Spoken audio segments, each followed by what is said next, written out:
Before I formally begin this episode, I wanted to give a special shout out to a particular YouTube channel called the Oz Connection. I couldn't find a version of one of these silent Oz films on YouTube that had a musical score attached to it, so I happened to stumble upon a version from their channel with a commentary track by Erica Oliveira. It was incredibly helpful in gathering some important historical information, and I ended up watching her commentary versions of the other films that the Oz Film Manufacturing Company produced. Erica's commentaries were really funny too. I'll provide links to the videos in the descriptions of the next few episodes. Just wanted to send a little love their way and say thank you. Anyway, on to the review. Given that his Oz books were huge hits on the printed page, L. Frank Baum was all too eager to get his magical Land of Oz translated to the big screen. He did so by forming his very own Oz Film Manufacturing Company, and being directly involved with those scripts and the production of those films based on his books.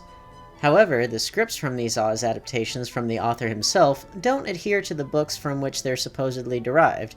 People weren't sticklers for continuity until the advent of the internet, and Baum wanted to take this opportunity to play around and experiment with his stories. The first of these films is The Patchwork Girl of Oz from 1914. The story is a bit jumbled and hard to follow, not taking as much inspiration from the book of the same name as you might expect. But the jumbled narrative is due to a few reasons. Firstly, feature film storytelling techniques had yet to be perfected. The three-act story structure wasn't in place yet, and would undergo numerous revisions in the decades to follow.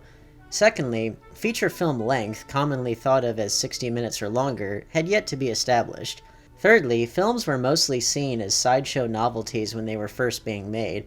Fourthly, as with most silent films of its time, The Patchwork Girl of Oz has scenes and shots that are unfortunately missing.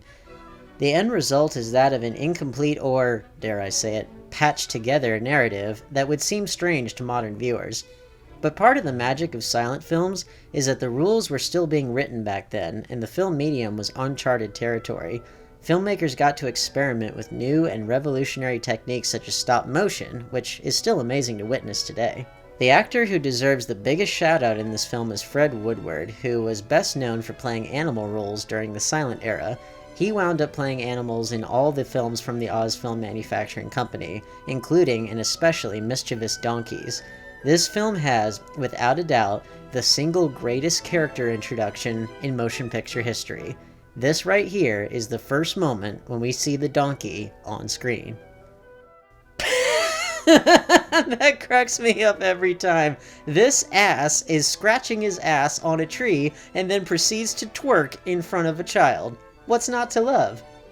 As I stated before, The Patchwork Girl of Oz was one of 3 films from the Oz Film Manufacturing Company that still survive. Tune in next time as we examine the second of these films, His Majesty, the Scarecrow of Oz.